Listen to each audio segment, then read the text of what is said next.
জরুরি একটা সালিশ আছে, আমি ওটা সেরে আসতেছি। হ্যাঁ, ঠিক আছে আঙ্কেল। আরিয়ান, কে আরিয়ান?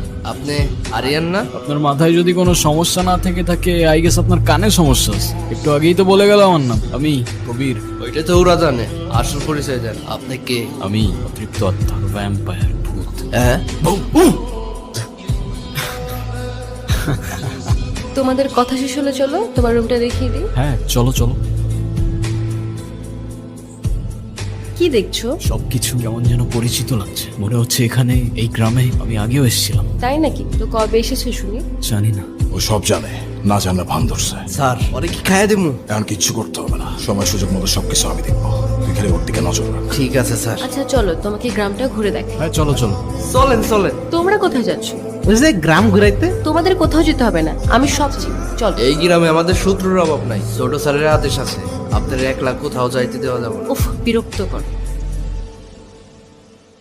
কেমন লাগছে আমাদের গ্রাম? সুন্দর, আই মিন অসম্ভব সুন্দর। তাহলে তোমাকে এত আনমনে লাগছে কেন? জানি না, তবে এখানে আসার পর থেকে কেমন যেন সবকিছু এলোমেলো লাগছে, কিছুই বুঝতে পারছি না। কেন? সেটাও জানি না। এখন এত কিছু চিন্তা বাদ দাও, সন্ধ্যা হয়ে যাচ্ছে, বাড়ি যেতে হবে। চলো। সন্ধে হলেই বাড়িতে যেতে হবে কেন? কারণ আমাদের এখানে সন্ধ্যা নেমে আসলে ভূত আসে। হ্যাঁ? বিশ্বাস করো না তো? হুম, ওয়েট। অনেক ভয় পেয়ে গেলাম। আচ্ছা চলো। তোরে কি বলছিলাম মনে আছে? সেই জন্যই তো গিয়েছিলাম কাকাবাবু। তাদের মধ্যে দেখি মধুর সম্পর্ক।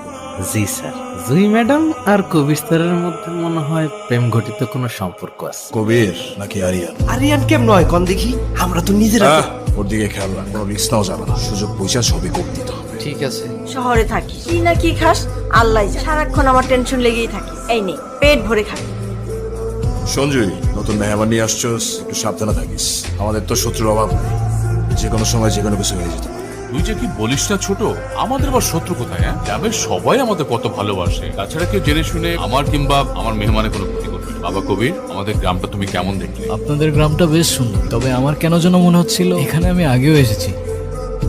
সবকিছু কেমন যেন আপন আপন মনে হচ্ছে। ঢাকায় তোমার কে কে আছে আর তুমি করো কি? একটা রেস্টুরেন্টে জব করি, একাই থাকি, পরিবার বলতে তেমন কেউ নেই, অনাথ বলতে পারেন। অনাথ কেন বলছো? আমরা আছি না, আমাকে কি তোমার মায়ের মতো মনে হয় না বাবা?